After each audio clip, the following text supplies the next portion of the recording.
Baik, Assalamualaikum warahmatullahi wabarakatuh. Selamat pagi anak-anak, salam sejahtera untuk kita semua.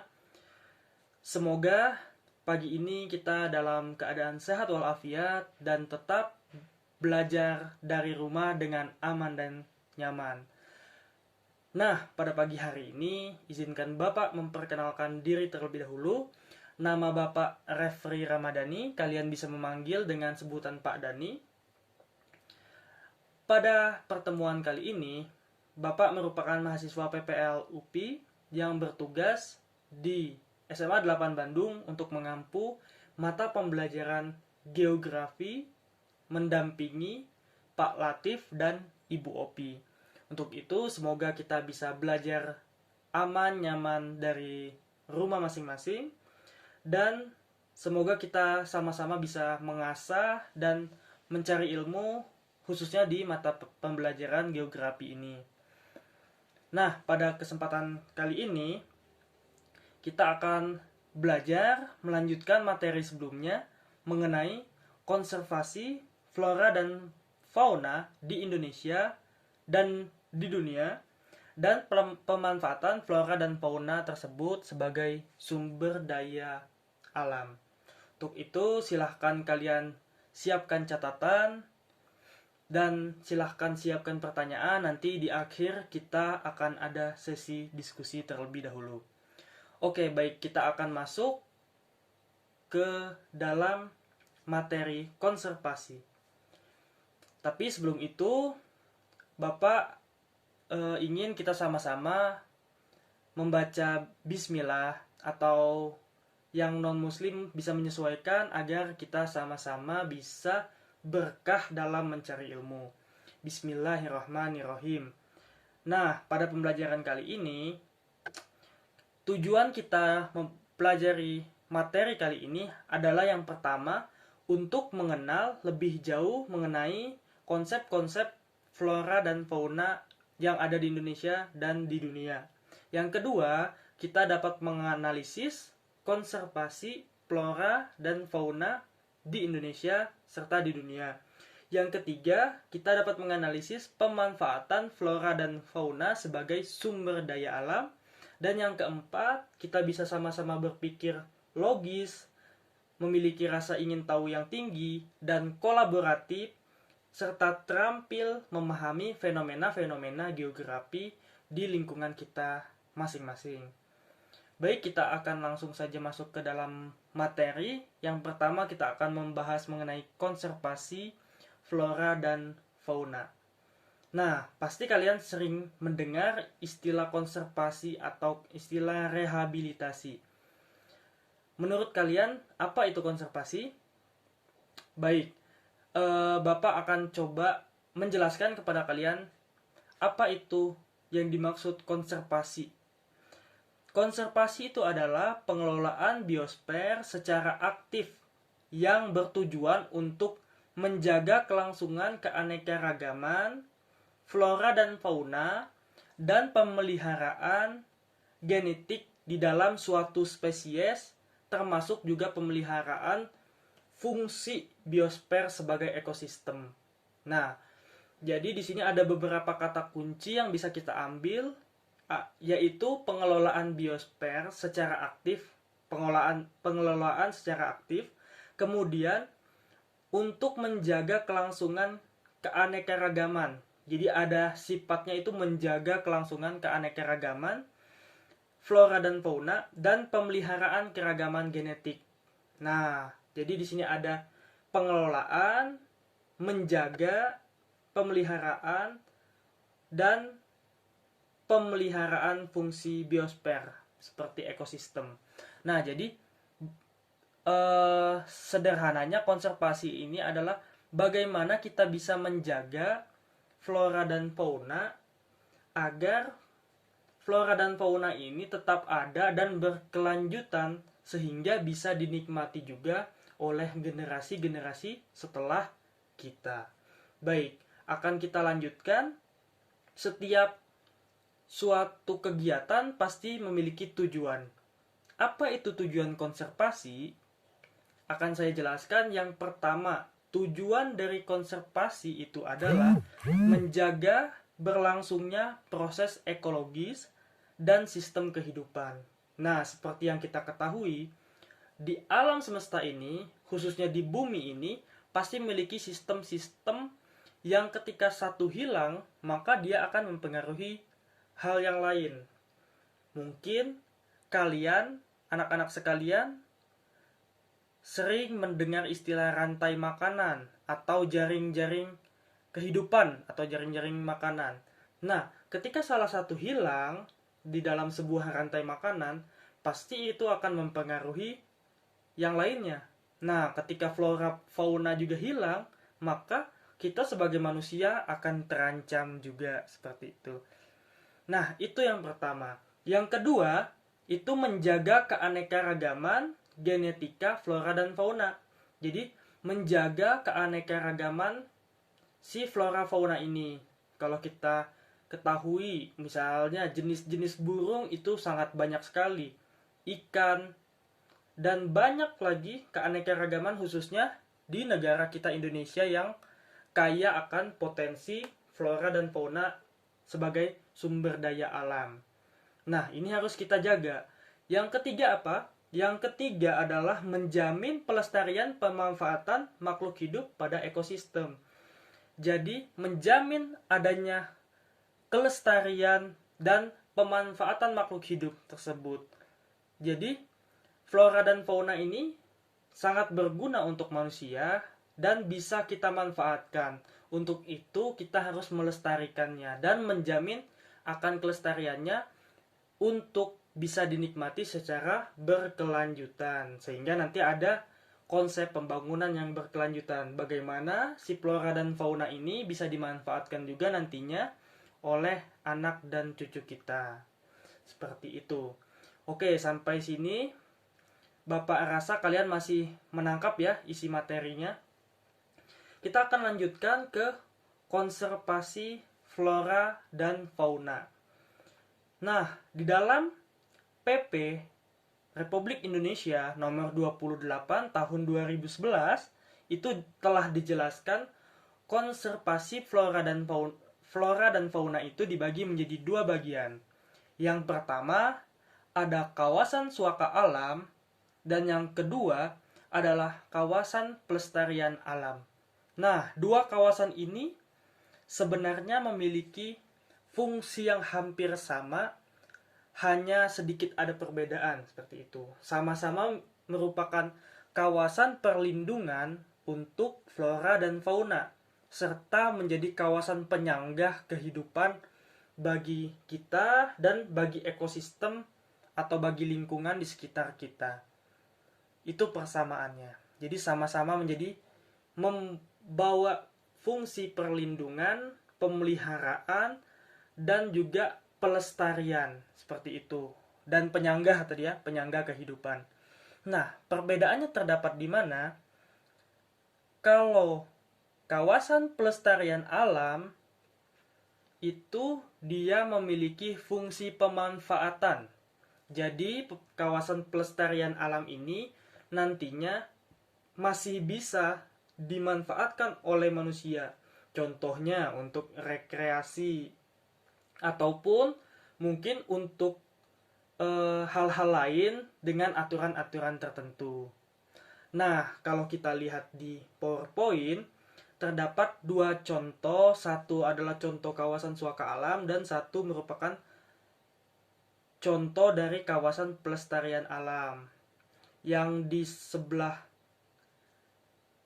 kanan itu merupakan cagar alam Pulau Bokor, Kepulauan Seribu yang merupakan contoh dari kawasan suaka alam. Sedangkan di sebelah kirinya merupakan contoh dari Taman Nasional Bunaken, Manado. Jadi ini merupakan kawasan atau taman nasional yang berada di perairan. Jadi bukan taman nasional di darat aja gitu, tapi di perairan juga ada. Nah, kita lanjutkan. Ada kawasan suaka alam dan ada kawasan pelestarian alam tadi. Kita lanjut kepada kawasan suaka alam, itu kita bagi lagi menjadi beberapa bagian. Yang pertama ada cagar alam, Dan yang kedua ada Suaka Marga Satwa. Tadi fungsinya sama, perlindungan, pelestarian, dan penyangga. Tetapi kalau kawasan cagar alam, kata kuncinya itu merupakan alam dan nantinya lebih identik kepada flora. Sedangkan untuk Suaka Marga Satwa, kata kuncinya itu dia adalah ada kata satwa, sehingga nanti lebih identik untuk melestarikan fauna. Nah, kita kasih contoh di sini.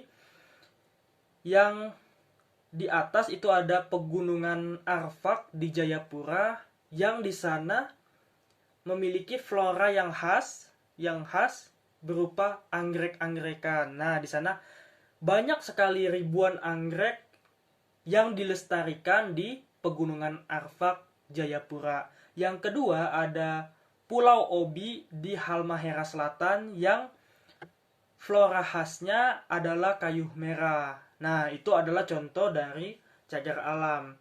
Yang kedua ada Suaka Marga Satwa.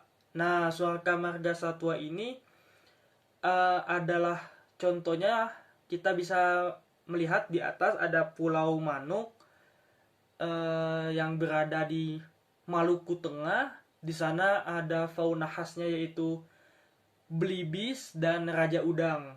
Kemudian ada di Bawean Jawa Timur itu ada monyet ekor panjang dan rusa bawean. Jadi anak-anak sekalian sudah tahu ya apa bedanya cagar alam dan Suaka Marga Satwa. Baik, selanjutnya ada Taman Pelestarian Alam, di mana kita bagi lagi menjadi 3, yakni yang pertama ada Taman Nasional, yang kedua ada Taman Hutan Raya, dan yang ketiga ada Taman Wisata Alam. Nah, kita ulas yang pertama, Taman Nasional. Ini merupakan kawasan ekosistem asli yang dikelola dengan kepentingan tujuan yang pertama penelitian, pendidikan, budidaya, pariwisata, dan rekreasi. Nah, di sini menitikkan yang pertama kepada penelitian, pendidikan, dan budidaya. Walaupun nanti ada juga yang sebagai pariwisata dan rekreasi. Salah satu contohnya adalah Taman Nasional Pulau Komodo. Nah, biasanya banyak yang ke sana untuk melakukan pemanfaatan penelitian, pendidikan, budidaya komodo tersendiri ya. Kemudian ada juga yang bisa untuk pariwisata dan rekreasi. Yang kedua ada Taman Hutan Raya. Nah, Taman Hutan Raya ini kata kuncinya dia merupakan taman yang digunakan atau dimanfaatkan untuk koleksi dari flora dan fauna tertentu, baik dari jenis asli atau bukan asli maupun di habitat asli atau bukan aslinya.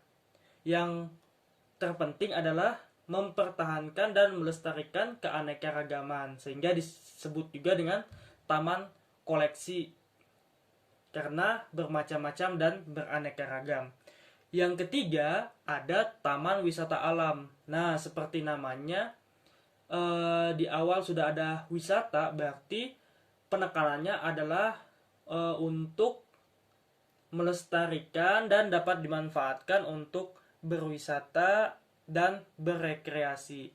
Nah, kalau kita lihat Taman Hutan Raya itu contohnya adalah Taman Hutan Raya Ngurah Rai yang ada di Bali, itu yang di gambar yang tengah. Kemudian Taman Wisata Alam itu gambar yang paling bawah, itu merupakan Taman Wisata Alam Air Hitam yang ada di Bengkulu sebagai pengelolaan atau pelestarian dari penyu, seperti itu. Nah, itulah tadi Taman Pelestarian Alam. Kita lanjutkan kepada kebijakan-kebijakan internasional dalam konservasi flora dan fauna. Nah, kebijakan internasional ini pasti kita memiliki organisasi Perserikatan Bangsa-Bangsa. Nah, di dalam konvensi atau ketentuan kebijakan di PBB itu yang mendukung mengenai konservasi ini ada 2, yakni yang pertama mengembangkan strategi dan program terkait konservasi dan pembangunan berkelanjutan. Yang kedua itu merupakan memadukan kebijakan-kebijakan konservasi baik secara sektoral maupun lintas sektor. Nah, di sini PBB membuat suatu komitmen dengan negara-negara yang ada di dalam naungannya untuk sama-sama memiliki kebijakan konservasi dan pembangunan berkelanjutan. Nah, selanjutnya kita mempelajari mengenai konferensi tentang lingkungan. Jadi ini komitmen negara-negara tentang lingkungan. Yang pertama adalah konferensi yang sangat terkenal yakni Earth Summit, atau kalau kita sering dengar itu ada KTT Bumi. Nah, konferensi tingkat tinggi bumi ini dilaksanakan di Rio de Janeiro pada tahun 1992. Waktu itu diikuti oleh 192 negara yang membahas mengenai lingkungan, pembangunan berkelanjutan, dan hal-hal yang berkaitan dengan konservasi. Kemudian konferensi ini juga yang memantik deklarasi Rio, sehingga terdapat sebuah deklarasi bersama atau kebijakan bersama mengenai lingkungan dan pembangunan, sehingga nantinya ada konsep pembangunan yang berkelanjutan untuk menindaklanjuti deklarasi Rio tersebut. Kemudian ada konvensi perubahan iklim yang biasa kita kenal dengan protokol Kyoto. Ini membahas tentang iklim, kemudian pemanasan global dan sebagainya. Kemudian ada juga konvensi keanekaragaman hayati yang sangat dekat atau sesuai dengan materi kita tentang konservasi alam. Kemudian ada juga prinsip Rio tentang hutan. Nah, di sini memiliki komitmen-komitmen bersama mengenai hutan, karena hutan ini sangat banyak kegunaan dan manfaatnya untuk bumi kita. Kita lanjutkan, selanjutnya ada pemanfaatan keragaman hayati. Jadi pemanfaatan flora fauna untuk kehidupan dan sebagai sumber daya alam.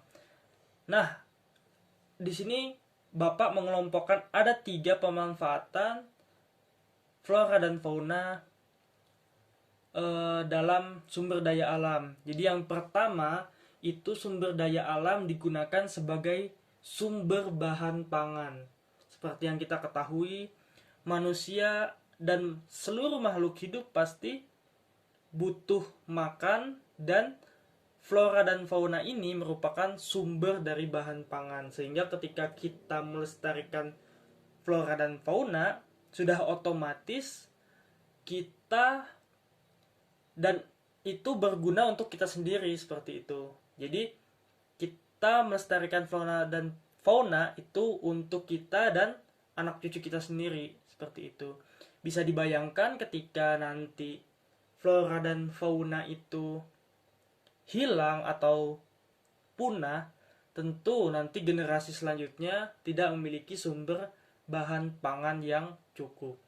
Nah, selanjutnya ada bahan baku obat-obatan yang kedua. Nah, flora dan fauna ini juga merupakan bahan baku dari setiap obat-obatan. Kalau zaman dahulu itu pasti memakai obat-obat herbal, obat-obat yang memang dihasilkan langsung dari flora dan fauna. Obat-obat kimia pun bahan-bahannya banyak yang berasal dari flora dan fauna, sehingga ini sangat bermanfaat ya untuk kehidupan manusia. Kemudian yang ketiga adalah bahan baku industri kreatif. Nah, flora dan fauna juga sebagai bahan baku untuk industri kreatif kita. Salah satunya contohnya dalam industri pembuatan meja, pembuatan kursi, hiasan dinding, dan industri-industri lain seperti makanan ringan, kemudian industri kertas yang bisa dimanfaatkan flora dan fauna. Nah, sekarang banyak sekali sedang tren di dalam dunia kita sekarang, hiasan-hiasan dinding yang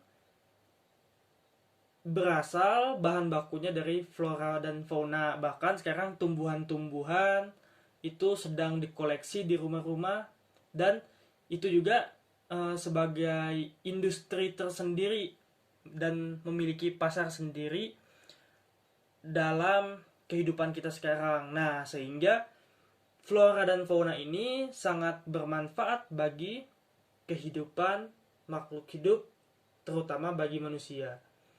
Nah, sampai di sini mungkin materi yang kita sampaikan pada pertemuan hari ini. Bapak harap bisa dimengerti dengan baik. Mungkin nanti jika ada pertanyaan silakan disampaikan. Bapak akhiri dengan menutup diskusi kita atau penjelasan kita hari ini. Wabillahi taufik wal hidayah. Wassalamualaikum warahmatullahi wabarakatuh.